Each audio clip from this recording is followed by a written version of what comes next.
passionné également. Il aime le foot, bien sûr, parce que c'est son travail. Mais on me dit qu'il a passé toute la soirée sur la chaîne Équipe parce qu'il a regardé également les fléchettes. Bonsoir, James Lemareur, le capitaine de Saint-Brieuc. Là, on va parler de foot, même si vous aimez les fléchettes. Merci beaucoup d'être avec nous et d'avoir suivi donc cette grande soirée de fléchettes sur la chaîne Équipe. On est très content de vous avoir après la soirée d'hier. Alors, on le rappelle, le PSG vous a largement dominé 7-0, mais vous nous l'aviez dit, hein, le principal de toute façon, c'était de vivre ce moment. Et votre Coupe de France, elle était déjà gagnée à partir du moment où vous avez vu le Horizon Park plein à craquer et cette entrée avec vos enfants lors du coup d'envoi. Ouais, bonsoir à tout le monde. Non, c'est vrai que on avait déjà rempli notre mission, c'était de remplir le Horizon Park. Après voilà, on avait quand même ce petit espoir d'essayer d'accrocher le maximum possible le PSG. Mais franchement, au bout de 10 minutes, on a vu une équipe en face de nous qui était vraiment pas là pour rigoler. Donc voilà, on a essayé de tenir comme on pouvait, mais au final, ça a fait 7-0. Ouais. James, on a vu de très très belles images, on a envie de revenir parce que c'est ça aussi la magie de la Coupe de France. On vous a vu notamment à la fin du match échanger avec deux des défenseurs du PSG, Marquinhos le capitaine et Kimpembe. Est-ce que vous pouvez un petit peu nous dire les échanges avec les deux Parisiens ? Non, Kimpembe, voilà, je lui ai dit que j'étais content de le revoir sur un terrain de foot parce que je pense que quand on est blessé, c'est des moments qui sont difficiles et voilà, c'est quelqu'un qui a marqué le foot français là, avec l'équipe de France pendant la Coupe du Monde. Donc, je pense que c'est un joueur important du club pour le PSG. Et Marquinhos, bah voilà, hein, c'est le patron. Et donc, on lui disait avec Christophe Carbrat que on était leur premier supporter pour mercredi prochain contre Liverpool et que on espérait qu'à la fin, ce soit eux qui la remportent. James, nous sommes avec Dave Apadou notamment, qui a une question pour vous. Oui, bonsoir James. Vous avez affronté pas mal de bonnes équipes, très bonnes même, et donc là vous êtes tombé sur Paris. Et comme dirait Olivier Ménard, prenez-nous par la main et dites-nous, voilà, vous qui les avez affrontés, en quoi ils sont très très très différents de tout ce que vous avez croisé avant. Qu'est-ce qui vous a impressionné le plus ? Ce qui m'a impressionné le plus, franchement, c'est le collectif. Franchement, j'ai senti une équipe. Il n'y a même pas besoin de se parler. On voit qu'ils sont prêts. Ils font défensivement, ils font tous le boulot. Offensivement, ça va dans tous les sens. J'ai trouvé leur jeu de position vraiment très bon. Et puis techniquement, là, on est sur du très très haut niveau où tout ce qui est en une, deux touches de balle, tout est propre, ça va vite. Et ils font ça vraiment facilement. Donc c'était vraiment impressionnant à voir de l'intérieur. James Lemareur, le capitaine de Saint-Brieuc, est notre invité après le match qu'ils ont disputé en quart de finale de Coupe de France face au PSG. Une question d'Hugo Guillemet. Oui, bonsoir James. Vous avez dit qu'au bout de 10 minutes, vous vous êtes rendu compte que ça allait être vraiment très compliqué. Moi, en regardant le match, j'ai beaucoup aimé votre premier quart d'heure, en fait, juste avant le but. Et pendant ce premier quart d'heure, j'aimerais savoir qu'est-ce que vous avez ressenti, parce que vous avez eu des transitions, même des petites occasions. Il y a eu vraiment des sorties de balles qui ont été très bien jouées et des transitions qui ont mis à mal le Paris Saint-Germain. Est-ce qu'à ce moment-là, en tant qu'équipe, vous prenez beaucoup de plaisir, en tant que joueur amateur, vous prenez beaucoup de plaisir et vous vous dites « Ah, peut-être qu'on peut faire un truc ». Ouais, franchement, je trouve que même la première mi-temps en soi, elle est bonne de notre part. Tactilement, on a été bien en place. On savait qu'il fallait vraiment qu'on ferme tous les espaces possibles. Et les moindres situations qu'on allait avoir, il fallait être juste et efficace. Et je pense que justement, c'est là-dedans qu'on n'a pas été bon sur cette première mi-temps. C'est que les 4-5 situations qu'on peut avoir, du coup, le ballon, il n'est pas bon, le centre, il n'est pas bien mis. Et à la mi-temps, c'est ce qu'on se dit. On dit, on a quand même eu quelques situations. Donc, le troisième but, il allait être important. Sauf qu'on le prend au bout de la 47e. Donc, celui-là, il nous fait vraiment très mal. Et derrière, on sait que ça va être, c'est compliqué, que le match, il est déjà terminé, quoi. Nabil ? Bonsoir James. Vous avez mis en avant la dynamique collective, mais quand on aime le football, on aime aussi les footballeurs. Est-ce qu'il y a un joueur qui vous êtes dit, lui, il n'est pas comme les autres dans le lot? Je pense qu'ils ne sont pas tous comme les autres dans cette équipe-là. Non, franchement, João Neves. Qui, pardon? Ouais.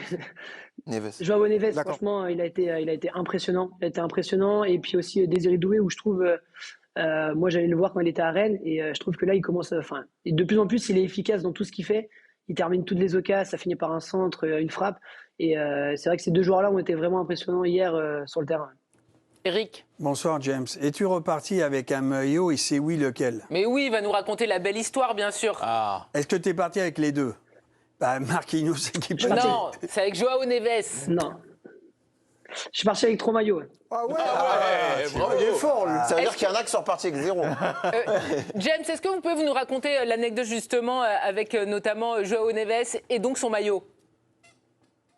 Bah déjà, j'ai eu Kipembe et Doué sur le terrain. Et Doué, c'était prévu d'avance parce qu'il avait joué avec un joueur de l'équipe. Et donc, du coup, j'avais réussi un peu à gérer le maillot avant le match. Et puis, en fait, Joao Neves, c'est la belle histoire. C'est que on est en train de faire le tour d'honneur et on est en train de finir. On est devant nos familles. Et puis, il y a un dirigeant du PSG qui vient me voir et qui me dit que Joao Neves veut échanger son maillot avec moi. Donc au début, franchement, je pense qu'il rigole et qu'il me fait une blague. Et puis non, au final, il me dit de le suivre. Et puis je suis arrivé devant le vestiaire du PSG et Neves, il m'attendait avec son maillot pour échanger. Donc franchement, la classe sur et en dehors du terrain, ce joueur.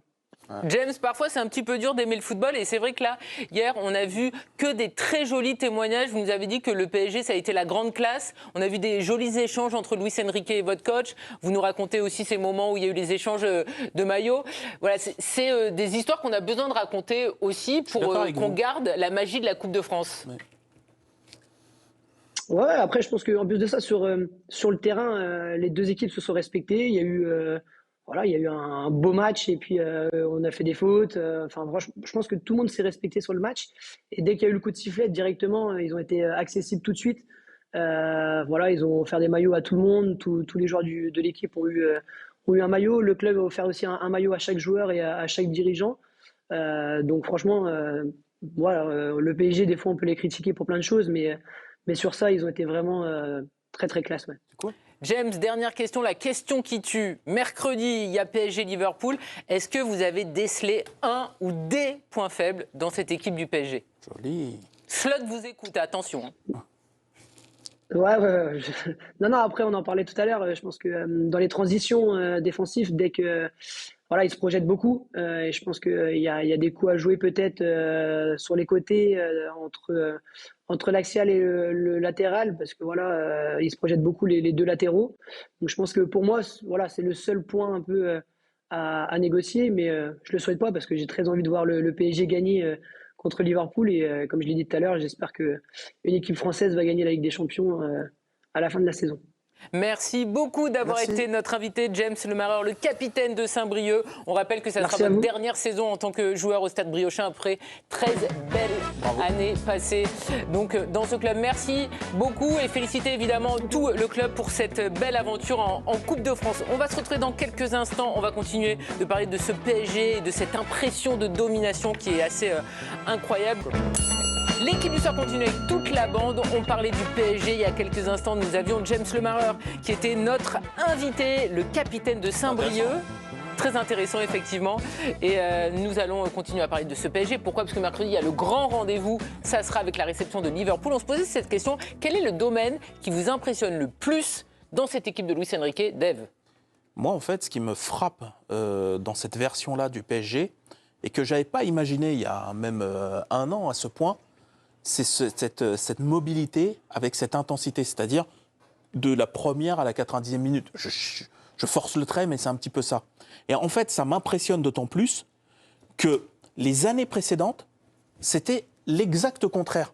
C'est-à-dire que dans toutes les statistiques sur les courses à haute intensité, etc., les kilomètres parcourus, dans toute la Ligue des Champions, pas à partir des huitièmes, dans tous les participants, Paris était dernier ou avant-dernier.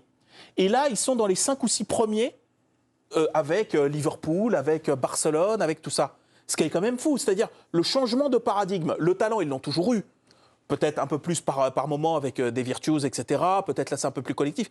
Mais par contre, cette transformation d'un truc qui était presque contraire à ce qu'était Paris, moi, ça me frappe. Et c'est ce qui me fait dire que mercredi, honnêtement, je les vois avoir une vraie chance contre Liverpool. On a hâte de le vivre, ce match. Et il y aura évidemment le débrief. Olivier est d'accord, je l'ai lu dans son regard. Je suis d'accord. Oui, et on n'a pas le temps. Voilà.